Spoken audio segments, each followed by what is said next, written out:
प्रधानमंत्री कृषि धन धान्य योजना को, प्रधानमंत्री धन धान्य कृषि योजना को आज कैबिनेट ने मंजूरी दी है।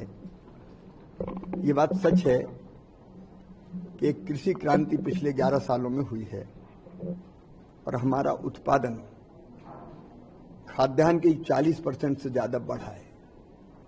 न केवल खाद्यान्न का, फलों का, सब्जियों का, दूध का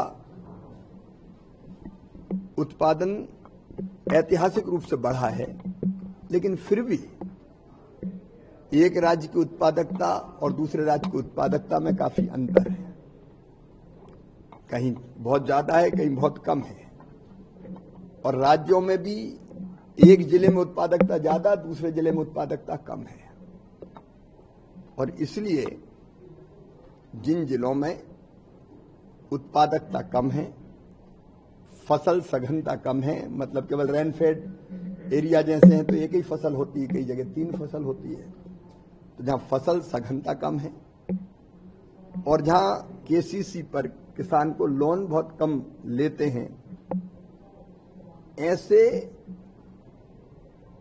जिलों को हम चिन्हित करेंगे इन 3 आधारों पर। और उन जिलों में 11 विभागों की 36 योजनाओं में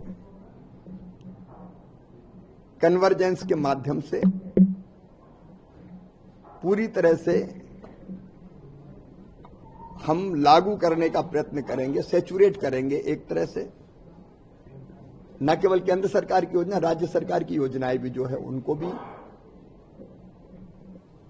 कन्वर्जेंस करके वहां पूरी क्षमता से लागू करेंगे।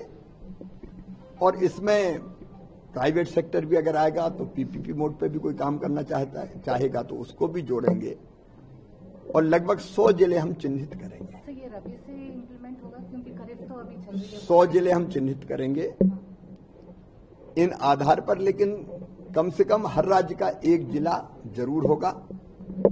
इसकी तैयारी हमारी प्रारंभ हो गई है। हर जिले के लिए एक नोडल अफसर दिल्ली से कृषि विभाग का और बाकी विभागों के तय होंगे।